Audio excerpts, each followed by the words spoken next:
ರಿಯಾಜ್ ಅಹಮದ್ ಅಂತ. ನಂದು licence renewal ಇತ್ತು. ನಾನು ಆನ್ಲೈನ್ ಸರ್ವಿಸ್ ಎಲ್ಲ ಆನ್ಲೈನಲ್ಲಿ ಹೋಗ್ಬಿಟ್ಟು ಎಲ್ಲ ರಿನ್ಯೂವಲ್ಗೆಲ್ಲ ಅಪ್ಲೈ ಮಾಡಿ ಫೀಸ್ ಎಲ್ಲ ತೊಗೊಂಡು ಆರ್ ಟಿ ಆಫೀಸ್ಗೆ ಬಂದಿದ್ದೆ.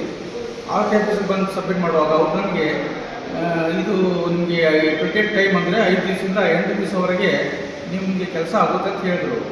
ಆಮೇಲೆ ನಾನು ಸಬ್ಮಿಟ್ ಮಾಡಿ ಹೋದೆ. ವಿತಿನ್ 2 or 3 ಡೇಸಲ್ಲಿ ನನಗೆ ಮೆಸೇಜ್ ಬಂತು. ಮತ್ತು ತಿರ್ಗಿ ನಾನು ಆರ್ ಟಿ ಆಫೀಸ್ಗೆ ಬಂದೆ. ಸರ್ ನನ್ನ ಕೆಲಸ ಮೆಸೇಜ್ ಬಂದಿದೆ, ಈ ಲೈಸೆನ್ಸ್ ರಿನ್ಯೂವಲ್ ಹಾಕಿದ್ದು ಏನಾಗಿದೆ ಅಂತ ಕೇಳಕ್ಕೆ ಬಂದಿದ್ದಾಗ ಅವರು ಇಲ್ಲ ಸರ್ ನಿಮಗೆಲ್ಲ ಕೆಲಸ ಆಗಿದೆ, ವಿತಿನ್ 8 ದಿವಸ ಒಳಗಡೆ ನಿಮ್ಮ ಮನೆಗೆ ಬೈ ಪೋಸ್ಟ್ ನಿಮಗೆ ಲೈಸೆನ್ಸ್ ಸಿಗುತ್ತೆ ಅಂತ ಹೇಳಿದ್ರು. ಈ ಸಕಾಲ ತಂದ ಗೌರ್ಮೆಂಟ್ ಅವರಿಗೆ ನನ್ನ ಕಡೆ ತುಂಬ ಧನ್ಯವಾದಗಳು. ಇದರಿಂದ ತುಂಬ ನಮ್ಮ ಕರ್ನಾಟಕ ಜನತೆಗೆ ತುಂಬ ಅನುಕೂಲ ಆಗುತ್ತೆ ಅಂತ ನಾನು ಹೇಳಲಿಕ್ಕೆ ಇಷ್ಟಪಡ್ತೀನಿ. ಆವಾಗ ಮತ್ತು ಈ ಆರ್ ಟಿ ಒ ಸಂಬಂಧಿಗಳಿಗೆ ನನ್ನ ಕಡೆಯಿಂದ ತುಂಬ ಧನ್ಯವಾದಗಳು.